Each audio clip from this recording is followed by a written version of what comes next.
Hello, here I am. And it is about an hour since I said I would be here in an hour, so that is pretty cool. It's something. I don't know if pretty cool is exactly the and I'm gonna do the thing we always forget to do before we start streaming, which is to say, here we go. We're starting. Right.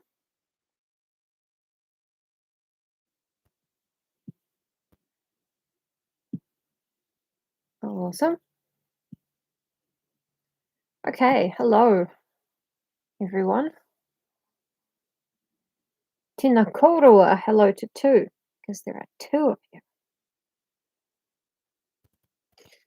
Okay, last time on Wuthering Heights. I do not remember because I didn't feel well. Sorry.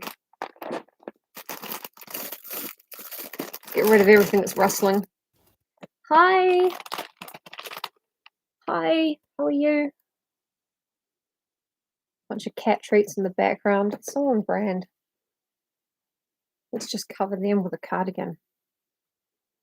Hey, how's it going?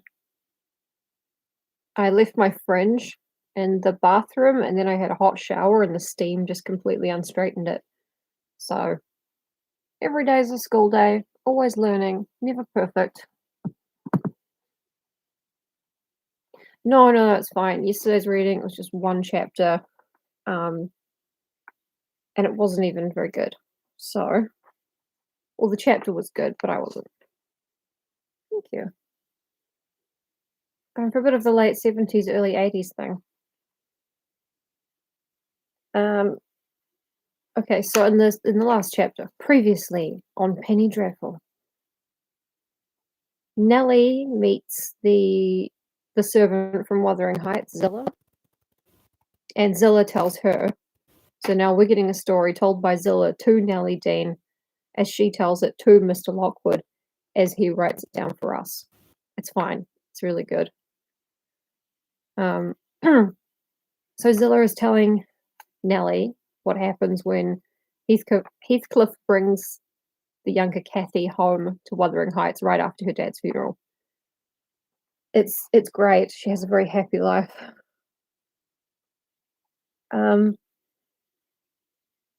Yep, as soon as she gets there, she runs up to her room and she's like, hey, by the way, Linton needs a doctor. I think he's dying. And Heathcliff's like none of us give a shit. He literally says that. None here care what becomes of him. If you do, act nurse. If you do not, lock him up and leave him. So, he's a very romantic hero.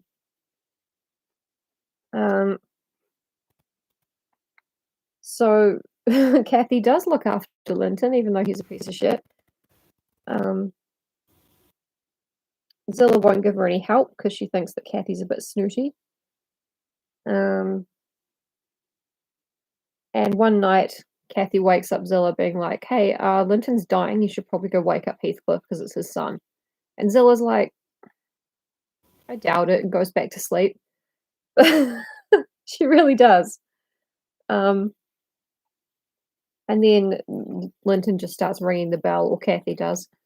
And Heathcliff gets up and he's like, what the fuck is this about? And she's like, oh shit, Linton's probably actually dying for reals. So Heathcliff's like, fuck this, I hate my life. Goes up to the room and there's Kathy and there's Linton. Just lying in bed dead. Linton is dead. Kathy isn't. Kathy's alive, but she's not very happy.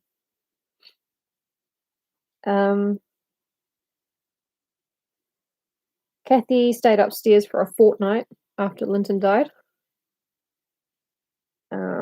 Zilla bringing her food and stuff.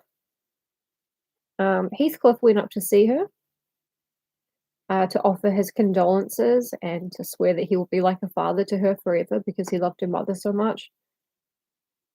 JK, he goes up there to show her Linton's will, just to make sure that Kathy knows that all her shit went to Linton when they got married, and Linton has willed all of his shit to Heathcliff.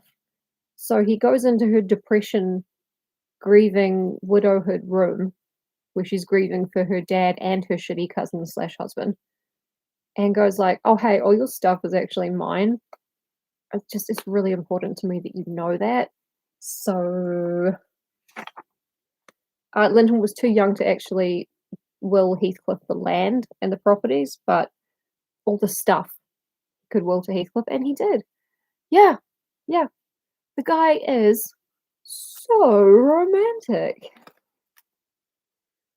Ugh. So, yeah. Um,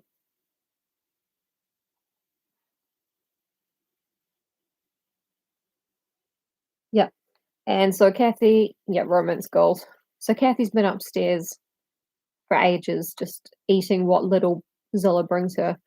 And when Heathcliff goes out, she starts sneaking down to the kitchen just to sit near a fire because, they're in the north of England and it's winter now. Hareton is making very painful and very endearing overtures to her to just be a decent human being to her. And she's like, no, fuck you. I hate everyone in this house. I hate everything. Romance goals if you're straight. Yeah, if you're straight, Heathcliff is great. He has a private income. Don't care from where. He has well, he doesn't have a first name and a last name, but you know what? No one's perfect. I think he has his own feet.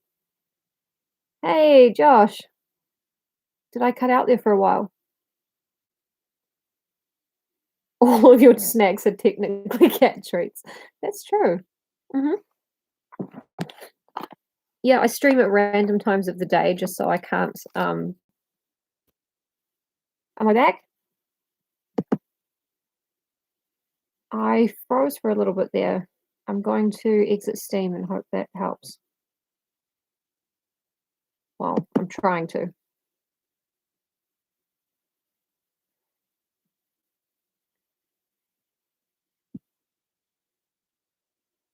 Steam is not responding. Close the program. Hooray.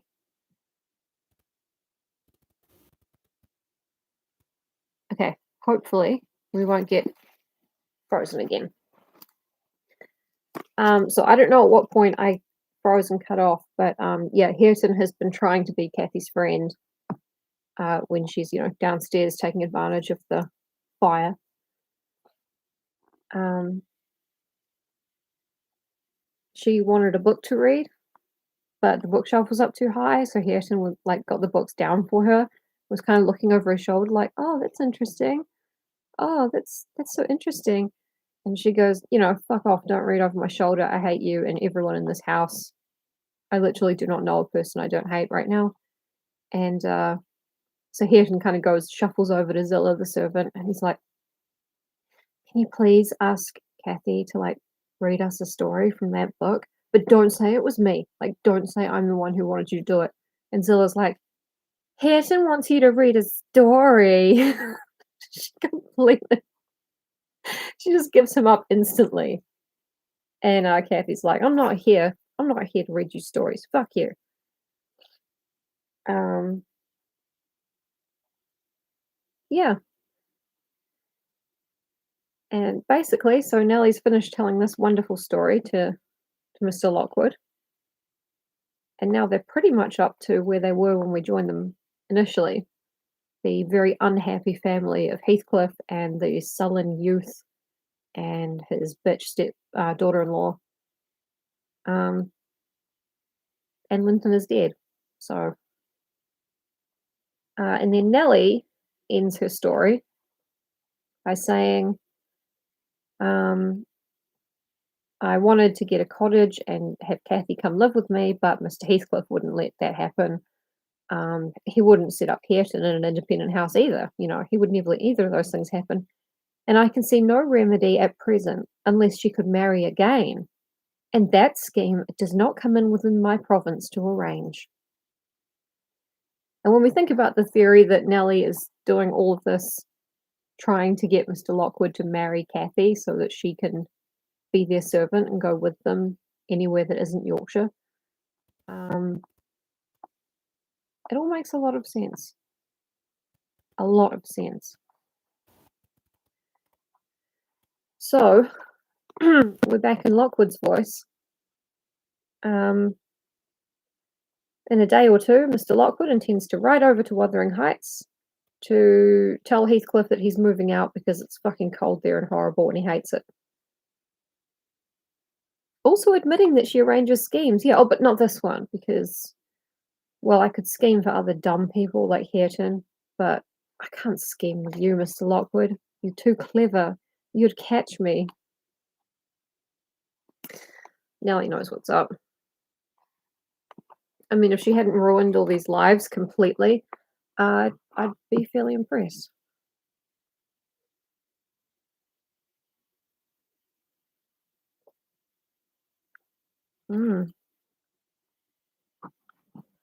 Okay, we're 10 minutes in.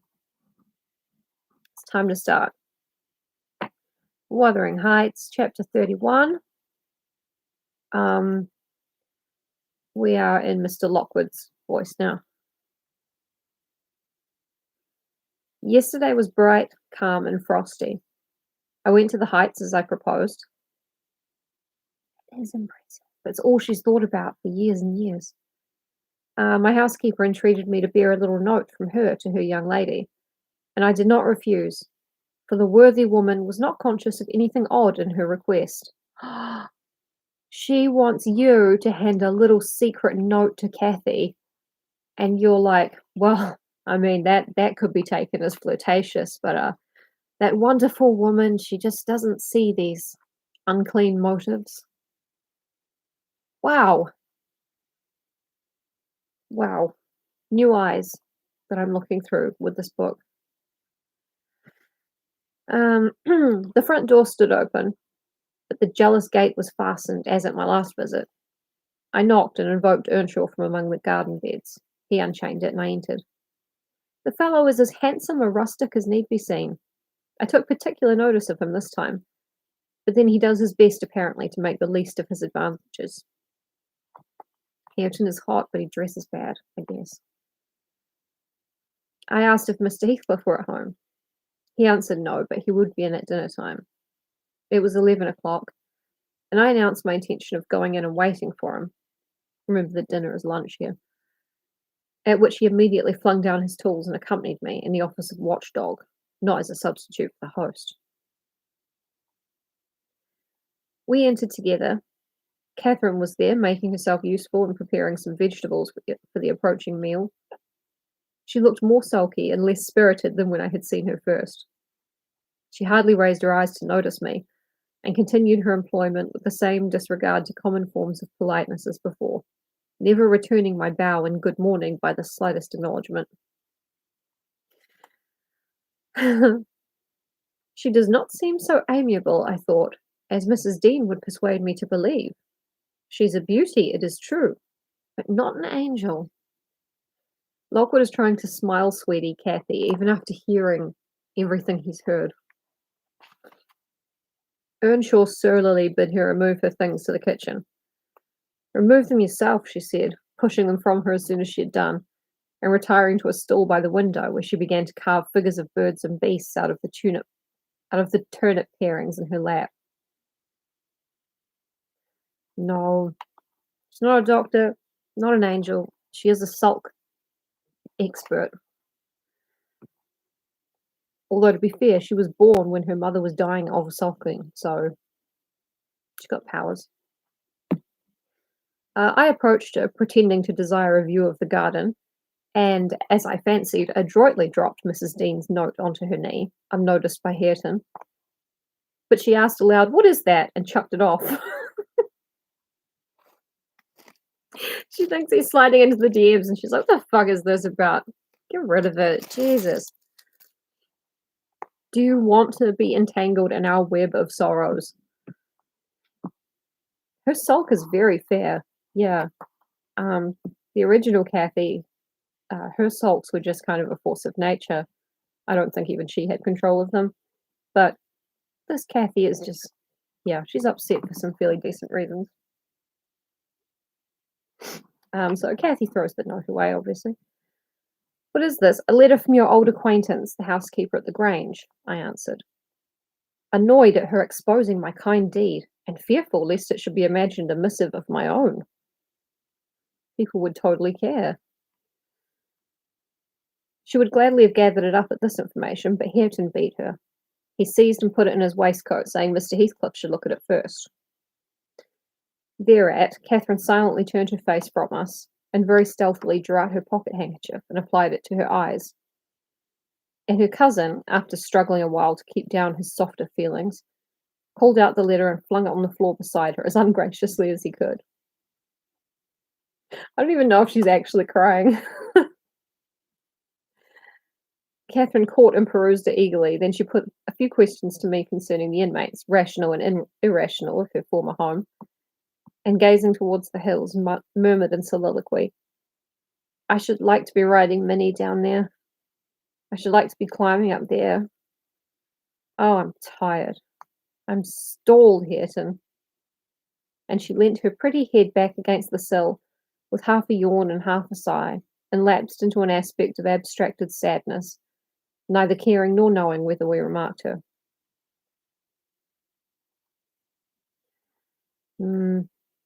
I love Kathy just chucking the note. "Oh, it's not from me, it's from Nellie. Harrison's got it. He's going to give it to Heathcliff. Oh, no, now Kathy's got a handkerchief to her eyes. Oh, it's anyone's race." Harrison just chucks it on the ground near her. I mean, this is romantic, actually. Um, it's a straight romance. It's not nice, but it's just kind of happening. "Mrs. Heathcliff," I said, after sitting some time mute, for which everyone thanked God, "you are not aware that I am an acquaintance of yours. So intimate that I think it strange you won't come and speak to me. My housekeeper never wearies of talking about and praising you, and she'll be greatly disappointed if I return with no news of or from you, except that you received her letter and said nothing." So romance. Much hetero. Wow. She appeared to wonder at this speech and asked, "Does Ellen like you?" "Yes, very well," I replied hesitatingly. "You must tell her," she continued, "that I would answer her letter, but I have no materials for writing, not even a book from which I might tear a leaf." "No books!" I exclaimed. "How do you contrive to live here without them, if I may take the liberty to inquire? Though provided with a large library, I'm frequently very dull at the Grange. Take my books away, and I should be desperate." Oh, that'll make her feel better about her situation. "I was always reading when I had them," said Catherine, "and Mr. Heathcliff never reads, so he took it into his head to destroy my books. I have not had a glimpse of one for weeks. Only once I searched through Joseph's store of theology, to his great irritation. And once, Hareton, I came upon a secret stock in your room. Ooh, some Latin and Greek and some tales and poetry, all old friends. I brought the last here, and you gathered them as a magpie gathers silver spoons for the mere love of stealing. They are of no use to you, or else you concealed them in the bad spirit that, as you cannot enjoy them, nobody else shall. Perhaps your envy counselled Mr. Heathcliff to rob me of my treasures. But I've most of them written on my brain and printed in my heart, and you cannot deprive me of those." Earnshaw blushed crimson when his cousin made this revelation of his private literary accumulations, and stammered an indignant denial of her accusations. "Mr. Hareton is desirous of increasing his amount of knowledge," I said, coming to his rescue. It really does say that. Lockwood is so up himself. "He's not envious, but emulous of your attainments. He'll be a clever scholar in a few years." "And he wants me to sink into a dunce meantime," answered Catherine. "Yes, I hear him trying to spell and read to himself, and pretty blunders he makes. I wish you would repeat Chevy Chase as you did yesterday. It was extremely funny. I heard you. And I heard you turning over the dictionary to seek out the hard words, and then cursing because you couldn't read their explanations." This is so mean. The young man evidently thought it too bad that he should be laughed at for his ignorance, and then laughed at for trying to remove it. I had a similar notion, and remembering Mrs. Dean's anecdote of his first attempt at enlightening the darkness in which he had been reared, I observed, "But, Mrs. Heathcliff, we have each had a commencement, and each stumbled and tottered on the threshold. Had our teachers scorned instead of aiding us, we should stumble and totter yet." She's loving this, by the way. Everyone is so happy he's there and having this conversation.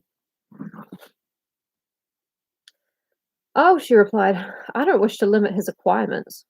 Still, he has no right to appropriate what is mine, and make it ridiculous to me with his vile mistakes and mispronunciations.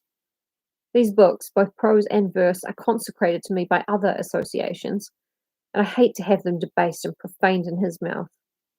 Besides, of all he has selected my favourite pieces that I love the most to repeat, as if out of deliberate malice." Oh, Kathy, there's one other reason why he's trying to read all your favourite poems, but you'll get there. You'll figure it out. It's probably because he hates you. Oh, Kathy Senpai, notice me. Hareton's chest heaved in silence a minute. Oh, thank God, someone's chest is heaving. I thought this wasn't a romance for a second. He laboured under a severe sense of mortification and wrath, which it was no easy task to suppress. I rose, and from a gentlemanly idea of relieving his embarrassment, took up my station in the doorway, surveying the external prospect as I stood. He followed my example and left the room, but presently reappeared, bearing half a dozen volumes in his hands, which he threw into Catherine's lap, exclaiming, "Take them. I never want to hear or read or think of them again." "I won't have them now," she answered. "I shall connect them with you, and hate them." Hareton and Kathy are accusing each other of giving the books cooties. Ugh. This is very advanced hetero flirtation. She opened one that had obviously been often turned over and read a portion in the drawling tone of a beginner, then laughed and threw it from her. "And listen," she continued provokingly, commencing a verse of an old ballad in the same fashion. "But his self-love would endure no further torment. I heard, and not altogether disapprovingly, a manual check given to her saucy tongue." I think he hit her in the face. The little wretch had done her utmost to hurt her cousin's sensitive, though uncultivated feelings, and a physical argument was the only mode he had of balancing the account, and repaying its efforts on the inflictor.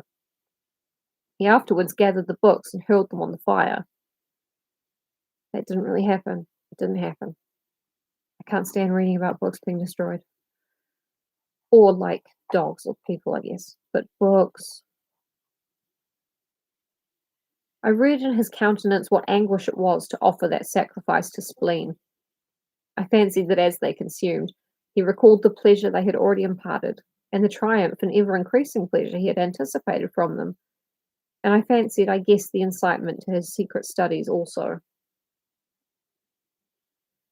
He had been content with daily labour and rough animal enjoyments, till Catherine crossed his path. Shame at her scorn and hope of her approval were his first prompters to higher pursuits, and instead of guarding him from one and winning him to the other, his endeavours to raise himself had produced just the contrary result. "Yes, that's all the good such a brute as you can get from them," cried Catherine, sucking her damaged lip and watching the conflagration with indignant eyes. God, it's so dramatic. Aren't these parts dramatized? Because people would laugh? Let them. Show us Wuthering Heights, the very dark comedy. Well, you'd better hold your tongue now," he answered fiercely, and his agitation precluded further speech. He advanced hastily to the entrance, where I made way for him to pass. But ere he had crossed the doorstones, Mr. Heathcliff, coming up the causeway, encountered him, and laying hold of his shoulder, said, "What's to do now, my lad?" Naught," he said, and broke away to enjoy his grief and anger in solitude. Heathcliff gazed after him and sighed. "It will be odd if I thought myself," he muttered, unconscious that I was behind him. "But when I look for his father in his face, I find her every day more. How the devil is he so like? Hardly bear to see him." He bent his eyes to the ground and walked moodily in. There was a restless, anxious expression in his countenance I had never remarked there before, and he looked sparer in person. His daughter-in-law, on perceiving him through the window, immediately escaped to the kitchen, so that I remained alone. I don't know who to feel sorry for here. I mean, Lockwood's alone with Heathcliff, but Heathcliff's also been left alone with Mr. Lockwood. Oh, Kathy. Come on, you've got some real grievances against this man, but don't leave him alone with Mr. Lockwood. I'm glad to see you out of doors again, Mr. Lockwood, he said in reply to my greeting. From selfish motives, partly.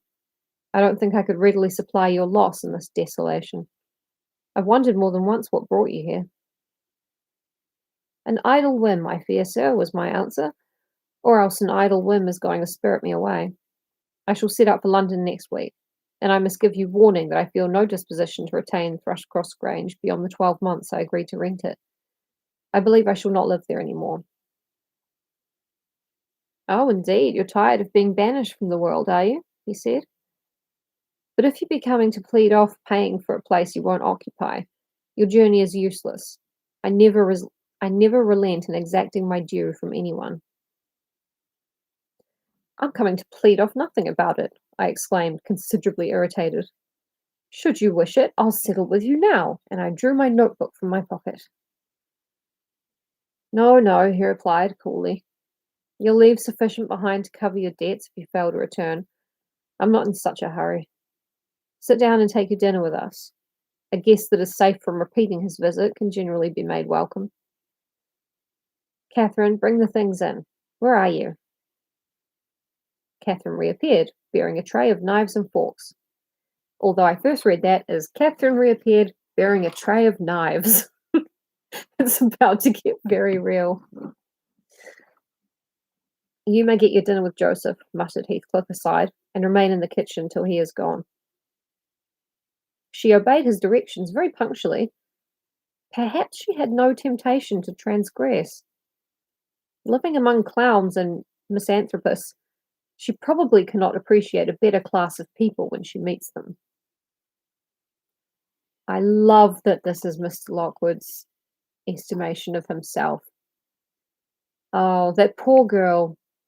She's lived in Wuthering Heights for so long, she just can't appreciate a real gentleman when she finally meets one. It's me, by the way. I'm the gentleman. That's Mr. Lockwood. What a sack of shit. When Mr. Heathcliff, grim and saturnine on the one hand, and Hareton absolutely dumb on the other, I made a somewhat cheerless meal, and bade adieu early.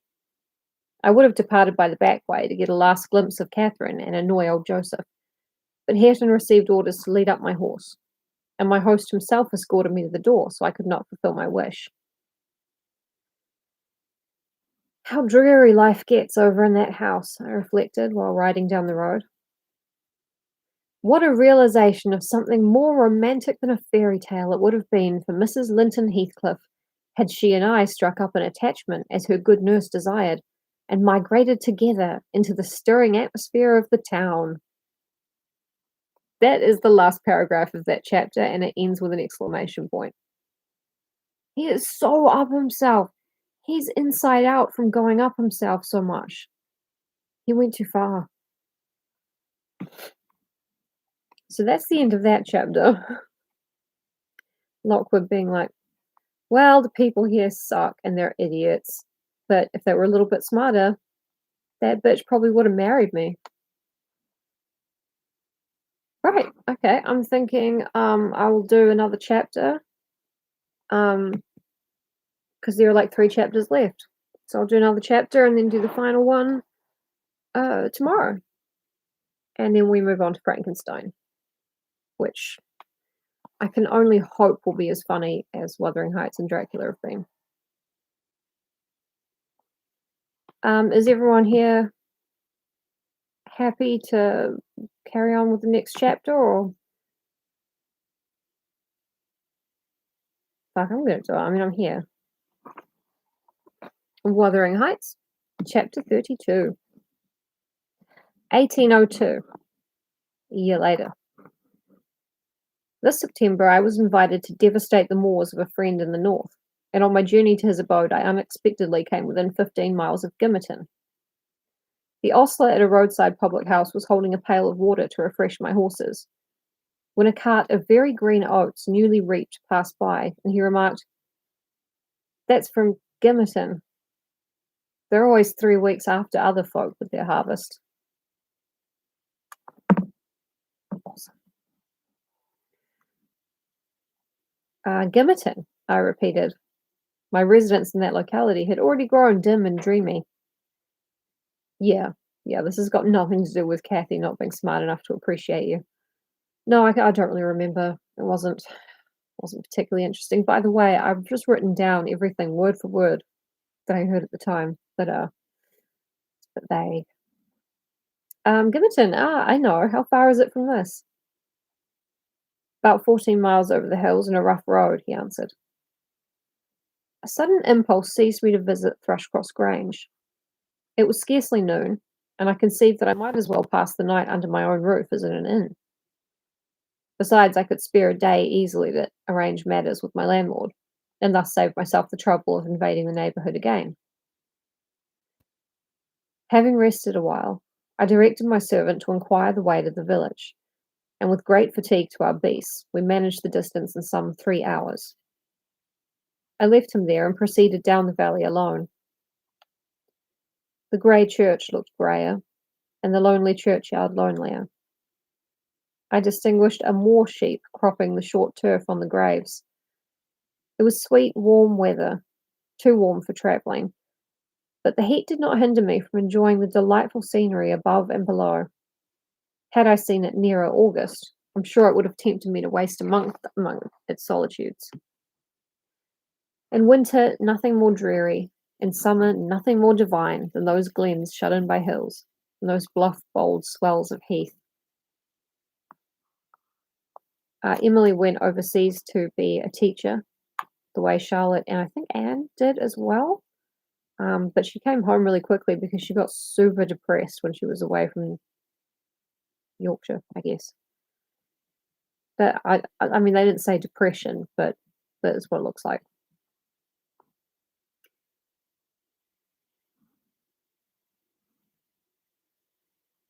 Thought I heard a cat having a rat noise. I reached the Grange before sunset and knocked for admittance, but the family had retreated into the back premises, I judged, by one thin blue wreath curling from the kitchen chimney, and they did not hear. I rode into the court. Under the porch, a girl of 9 or 10 sat knitting, and an old woman reclined on the house steps, smoking a meditative pipe. "Is Mrs. Dean within?" I demanded of the dame. The dame walked in on legs like pipes. "Mistress Dean? No," she answered. "She doesn't bide here. She's up at the Heights." "Are you the housekeeper, then?" I continued. "Yep, I keep the house," she replied. "Well, I'm Mr. Lockwood, the master.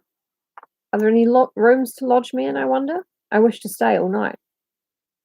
"The master!" she cried in astonishment. "What, whoever knew you were coming? You should have sent word. There's nothing either dry or menseful about the place. No, there isn't." Menseful? She threw down her pipe and bustled in. The girl followed, and I entered too.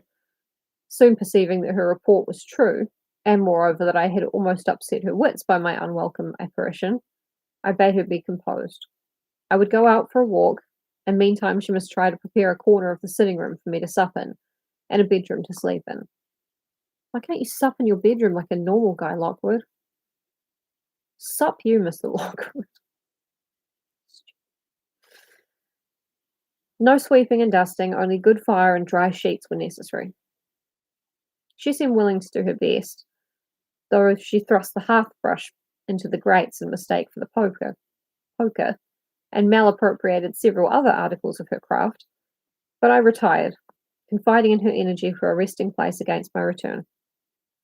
Wuthering Heights was the goal of my proposed excursion. An afterthought brought me back when I had quitted the court. "All well at the Heights?" I inquired of the woman. Lockwood is always unwelcome, and he has no idea that he is. Or if he is, if he can feel that he's unwelcome in some way, like with Kathy's very delicate hints, he's just like, well, my mother always said the other children were just jealous. How sad for them. Hurrah, off to London. Is all well at the Heights? Yes, for all I know, she answered, scurrying away with a pan of hot cinders. I would have asked why Mrs. Dean had deserted the Grange, but it was impossible to delay her at such a crisis, so I turned away and made my exit, rambling leisurely along, with the glow of a sinking sun behind, and the mild glory of a rising moon in front, one fading and the other brightening, as I quitted the park and climbed the stony by-road branching off to Mr. Heathcliff's dwelling. Before I arrived in sight of it, all that remained of day was a beamless amber light along the west, but I could see every pebble on the path and every blade of grass by that splendid moon. I had neither to climb the gate nor to knock. It yielded to my hand. That is an improvement, I thought, and I noticed another by the aid of my nostrils. A fragrance of stocks and wallflowers wafted on the air from amongst the homely fruit trees. Both doors and lattices were open, and yet, as is usually the case in a cold district, a fine red fire illumined the chimney. The comfort which the eye derives from it renders the extra heat endurable. But the house of Wuthering Heights is so large that the inmates have plenty of space for withdrawing out of its influence, and accordingly what inmates there were had stationed themselves not far from one of the windows. I could both see them and hear them talk before I entered, and looked and listened in consequence, being moved thereto by a mingled sense of curiosity and envy that grew as I lingered. He's coming to their house without an invitation, without any kind of warning, and now he's like, oh, before I said hello, I just eavesdropped for a little bit. And then on my way out, I took some of the silverware. Goodbye, neighbors. Contrary, said a voice as sweet as a silver bell. That for the third time, you dunce. I'm not going to tell you again. Recollect, or I'll pull your hair. Contrary, then, answered another, in deep but softened tones. And now kiss me for minding so well. No, read it over first correctly, without a single mistake. The male speaker began to read. He was a young man, respectably dressed and seated at a table, having a book before him. His handsome features glowed with pleasure, and his eyes kept impatiently wandering from the page to a small white hand over his shoulder, which recalled him by a smart slap on the cheek whenever its owner detected such signs of inattention. Its owner stood behind, her light, shining ringlets blending at intervals with his brown locks as she bent to superintend his studies. And her face, it was lucky he could not see her face, or he would never have been so steady. I could, and I bit my lip in spite at having thrown away the chance I might have had of doing something besides staring at its smiting beauty. He really thinks he could have got with Kathy. The task was done, not free from further blunders, but the pupil claimed a reward, and received at least 5 kisses, which, however, he generously returned. And I was watching, all the time. I was watching, and I was counting the kisses, because I'm normal. Mr. Lockwood, a normal man. Then they came to the door, and from their conversation I judged they were about to issue out and have a walk on the moors. I supposed I should be condemned in Hareton Earnshaw's heart, if not by his mouth, to his lowest pit in the infernal regions, if I showed my unfortunate person in his neighbourhood then, and feeling very mean and malignant, I skulked round to seek refuge in the kitchen. There was unobstructed admittance on that side also, and at the door sat my old friend Nellie Dean, sewing and singing a song, which was often interrupted from within by harsh words of scorn and intolerance, uttered in far from musical accents. Oh, gotta do some Joseph translating. I'd rather by half have them swearing in my ears from morning to night than to hearken to your paciver, said the tenant of the kitchen in answer to an unheard speech of Nellie's. It's a blazing shame that I cannot open the blessed book, that you sent up them glories to Satan and all of the flaysome wickednesses that ever were born into the world. Oh, you're right now, and she's another, and that poor lad'll be lost between you. Poor lad, he added with a groan. He's witched, I'm certain of it. Oh, Lord, judge them. For there's neither law nor justice among were-rulers. Should really come with footnotes. No, or we should be sitting in flaming faggots, I suppose, retorted the singer. She means being burnt at the stake. She means a small bundle of sticks.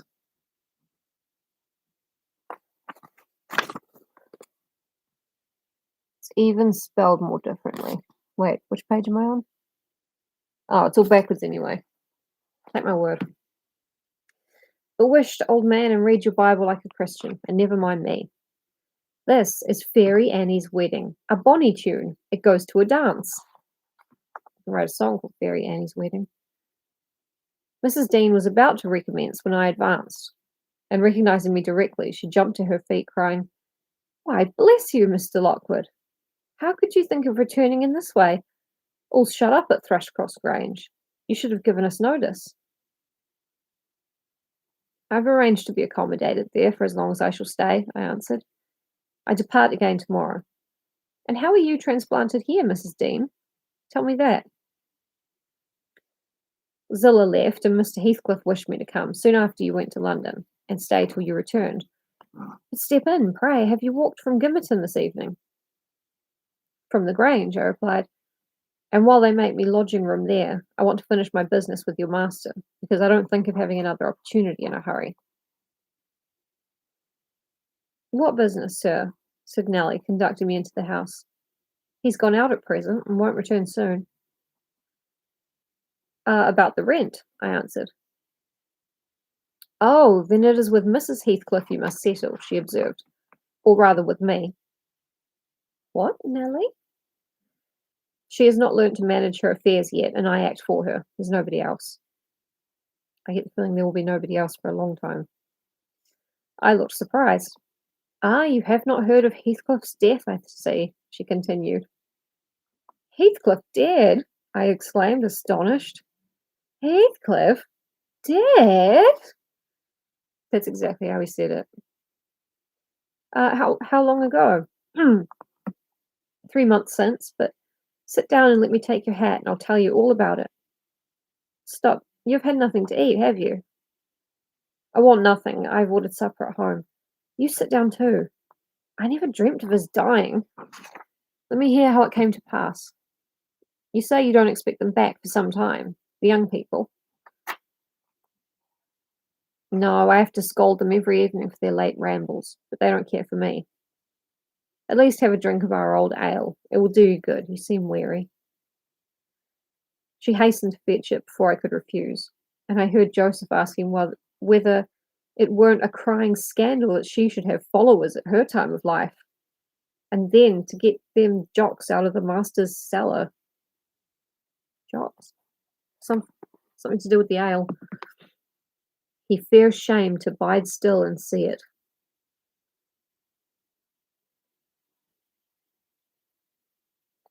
Joseph thinks that Mr. Lockwood is Nellie's boyfriend. Hilarious. She did not stay to retaliate, but re-entered in a minute, bearing a reaming silver pint, whose contents I lauded with becoming earnestness, and afterwards she furnished me with the sequel of Heathcliff's history. He had a queer end, as she expressed it. The quote marks are in the text. I was summoned to Wuthering Heights within a fortnight of your leaving us, she said, and I obeyed joyfully for Catherine's sake.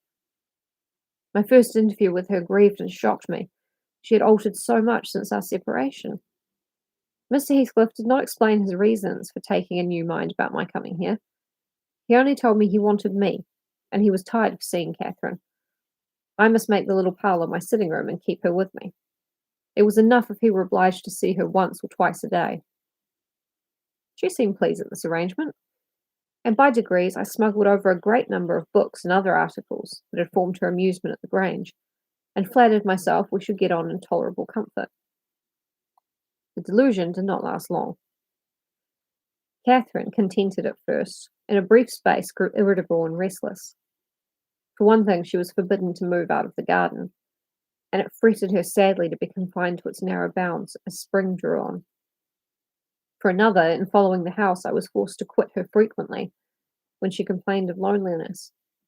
She preferred quarrelling with Joseph in the kitchen to sitting at peace in her solitude. I did not mind their skirmishes, but Hareton was often obliged to seek the kitchen also, when the master wanted to have the house to himself.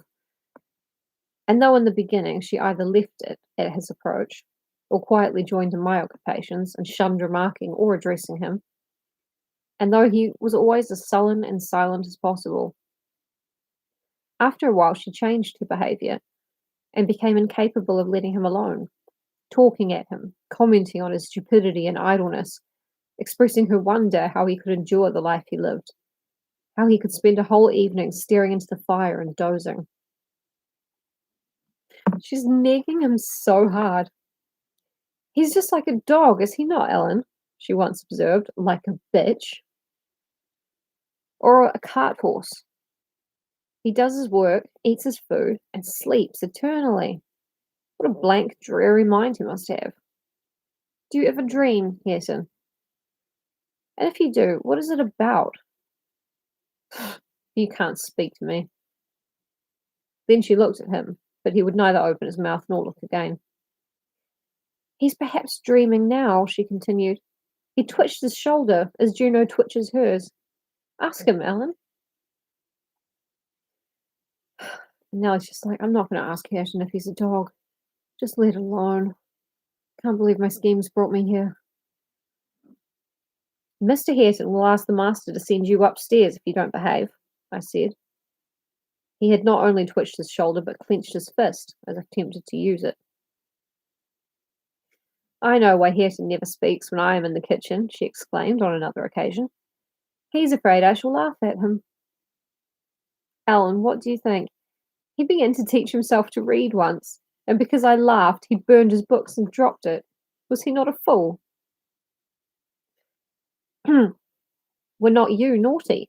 I said. Answer me that. Perhaps I was, she went on, but I did not expect him to be so silly. Hareton, if I gave you a book, would you take it now? I'll try. She placed one she had been perusing on his hand. He flung it off and muttered that if she did not give over, he would break her neck. Well, I shall put it here, she said, in the table drawer, and I'm going to bed.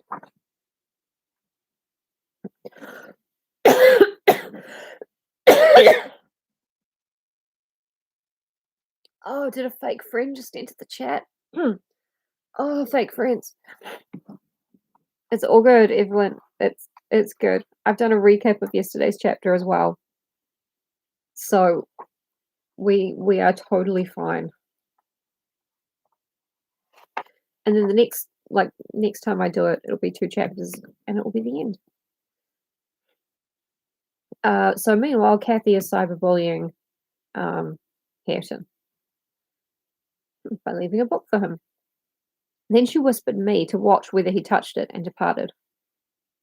But he would not come near it, and so I informed her in the morning, to her great disappointment. I saw she was sorry for his persevering sulkiness and indolence. Her conscience reproved her for frightening him off and proving himself. She had done it effectually. Tickle my throat. It's from snoring. I'm not sick. But her ingenuity was at work to remedy the injury. While I ironed or pursued other such stationary employments as I could not well do in the parlour, she would bring some pleasant volume and read it aloud to me. When Hareton was there, she generally paused in an interesting part and left the book lying about. That she did repeatedly, but he was as obstinate as a mule. and instead of snatching at her bait, in wet weather he took to smoking with Joseph, and they sat like automatons, one on each side of the fire, the elder happily too deaf to understand her wicked nonsense, as he would have called it, the younger doing his best to seem to disregard it. He is. He's scared of books because he got laughed at for looking at one. I feel like I should follow that up with a joke, but I can't think of anything I'd be embarrassed to be caught looking at.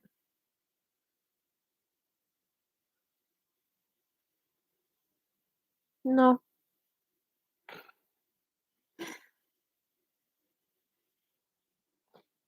Um, on fine evenings, the latter followed his shooting expeditions, and Catherine yawned and sighed, and teased me to talk to her, and ran off into the court or garden the moment I began, and as a last resource cried, and said she was tired of living, her life was useless. Everyone is still very calm and chill at Wuthering Heights. Mr. Heathcliff, who grew more and more disinclined to society, had almost banished Earnshaw from his apartment. Owing to an accident at the commencement of March, he became for some days a fixture in the kitchen. His gun burst while out on the hills by himself. A splinter cut his arm, and he lost a great deal of blood before he could reach home.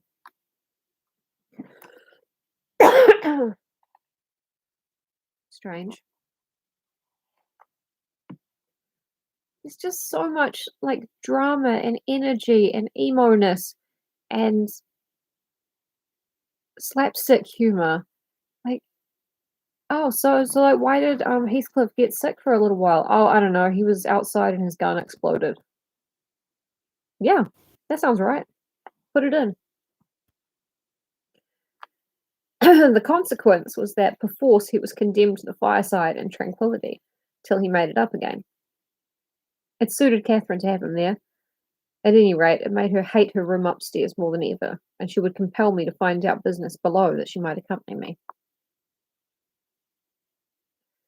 On Easter Monday, Joseph went to Gimmerton Fair with some cattle, and in the afternoon I was busy getting up linen in the kitchen. Earnshaw sat, morose as usual, at the chimney corner, and my little mistress was beguiling an idle hour with drawing pictures on the window panes, varying her amusement by smothered bursts of songs and whispered ejaculations, and quick glances of annoyance and impatience in the direction of her cousin, who steadfastly smoked and looked into the grate. At a notice that I could do with her no longer intercepting my light, she removed to the hearthstone. I bestowed little attention on her proceedings, but presently I heard her begin,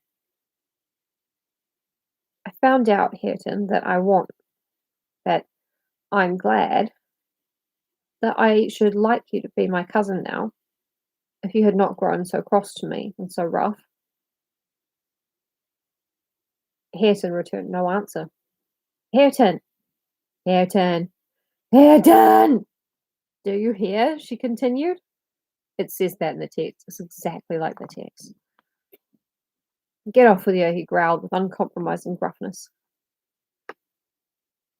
"Let me take that pipe," she said, cautiously advancing her hand and abstracting it from his mouth. Before he could attempt to recover it, it was broken and behind the fire. He swore at her and seized another. These kids always throwing each other's shit in the fire. Get a room with a fireplace.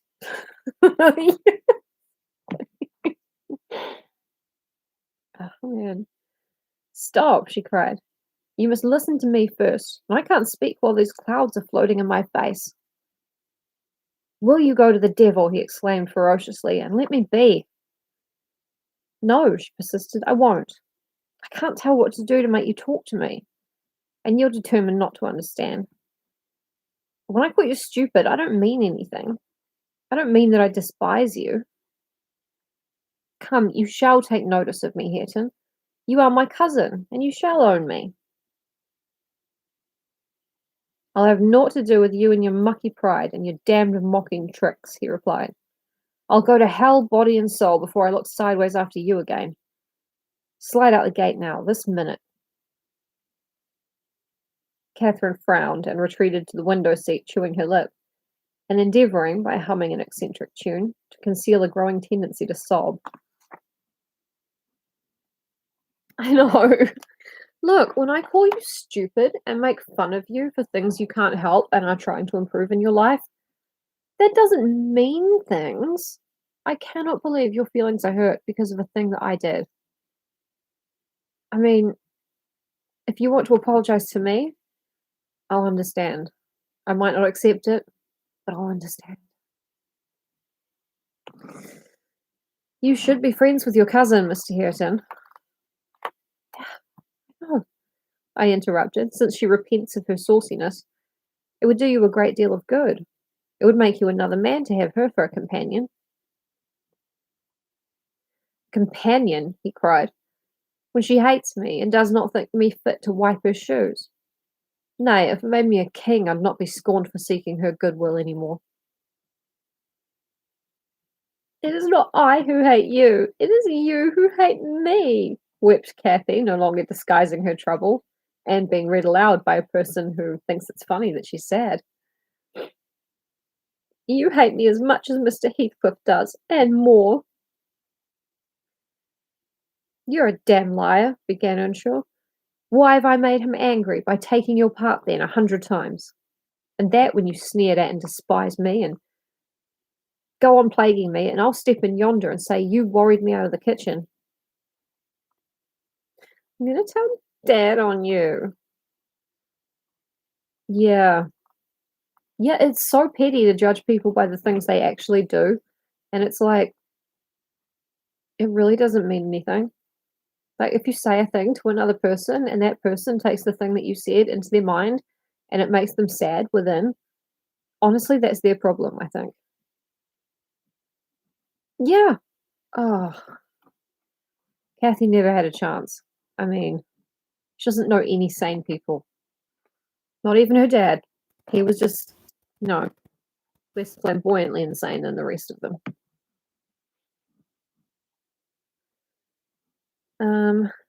Oh, I didn't know you took my part, she answered, drying her eyes. And I was miserable and bitter at everybody, but now I thank you. I beg you to forgive me. What can I do besides?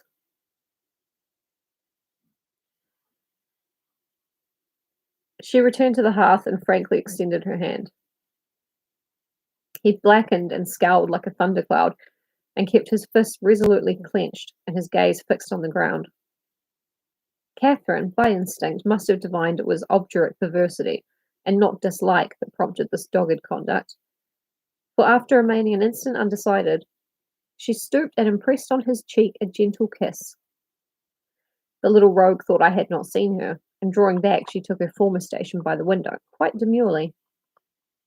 I shook my head reprovingly, and then she blushed and whispers, Well, what should I have done, Ellen?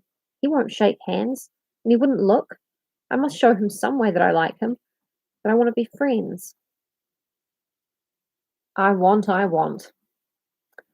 That's the Earnshaw way.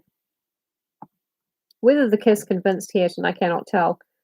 He was very careful for some minutes that his face should not be seen, and when he did raise it, he was sadly puzzled where to turn his eyes. Kathy's got a huge advantage in manipulating Hareton, in that she's the only woman he's ever seen. Like, he's seen Nellie, and he's seen Zilla, the housekeeper, but neither of them struck me as being particularly.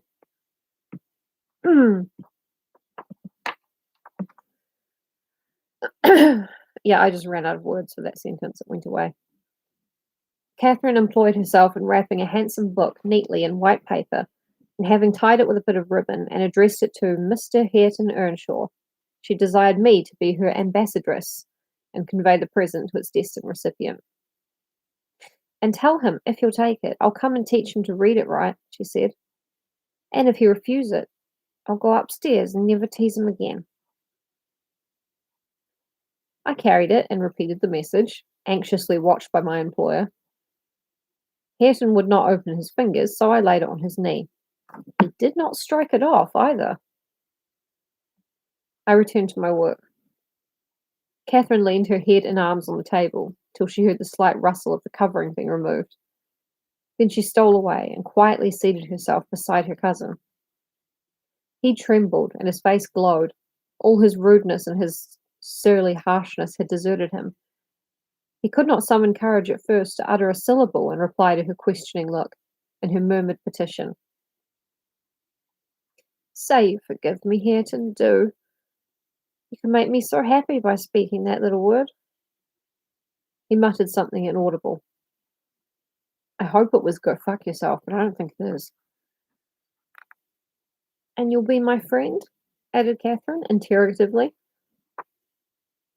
"Nay, you'll be ashamed of me every day of your life," he answered. "And the more ashamed, the more you know me. I cannot hide it. I cannot bide it."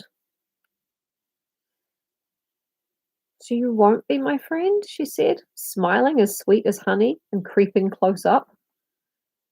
I overheard no further distinguishable talk, but on looking round again, I perceived two such radiant countenances bent over the page of the accepted book that I did not doubt the treaty had been ratified on both sides, and the enemies were thenceforth sworn allies. The work they studied was full of costly pictures, and those in their position had charm enough to keep them unmoved till Joseph came home.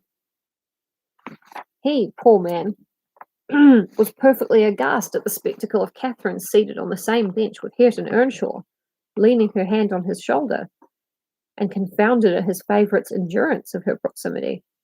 It affected him too deeply to allow an observation on the subject that night. His emotion was only revealed by the immense sighs he drew as he solemnly spread his large Bible on the table and overlaid it with dirty banknotes from his pocketbook, the produce of the day's transactions. At length he summoned Hareton from his seat. "Take these into the master, lad," he said, "and bide there. I'm going up to my own room." This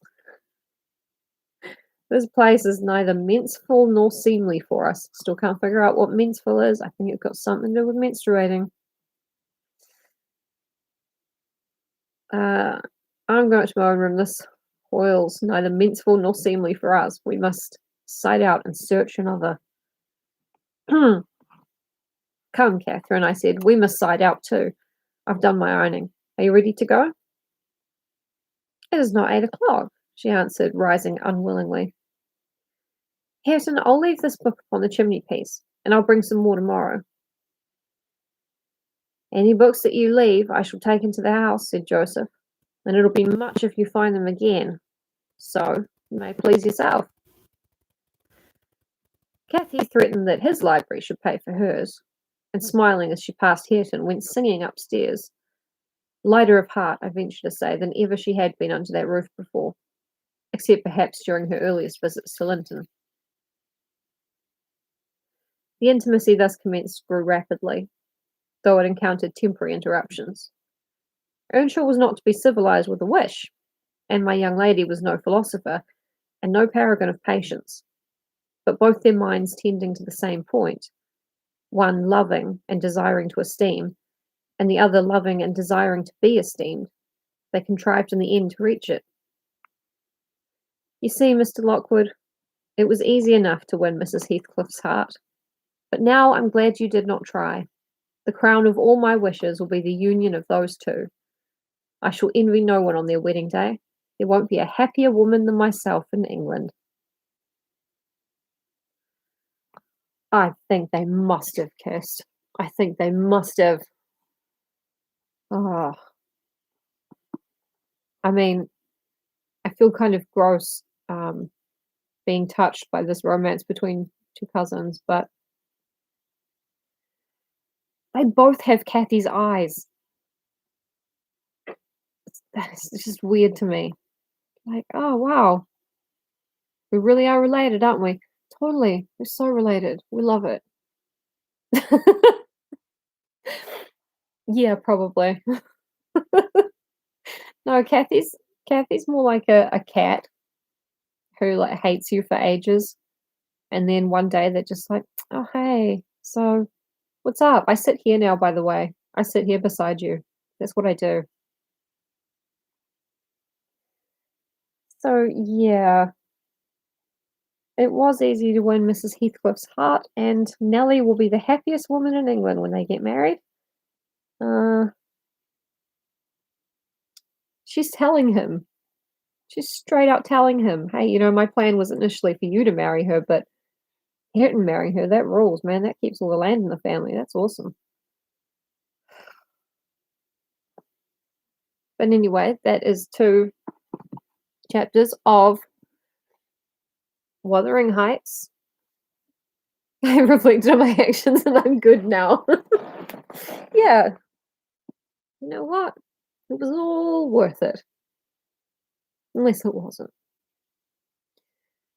I'm gonna be seeing some of you for D&D after I have a catch-up call with family.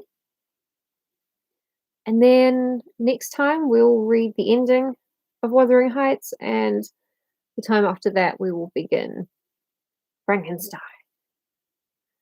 I'm doing only female authors. Mary Shelley, Emily Bronte,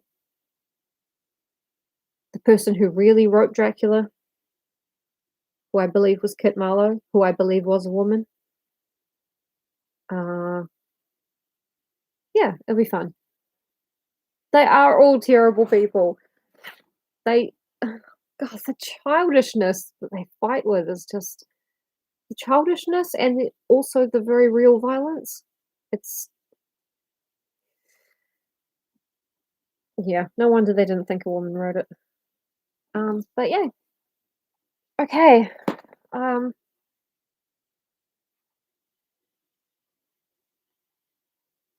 are you gonna say Stokered for Frankenstein? Shelleyed. Yeah. We've had a lot of fun today, but there's nothing Mary Shelley about reanimating dead tissue. Okay. Bye, everybody. Wash your hands. Stay safe. Have a great day. Or a bearable one. I'm a doctor. Wash your hands. I'm an angel. Goodbye. I mustn't be vexed. I mustn't be vexed. Sorry, I can't push the button.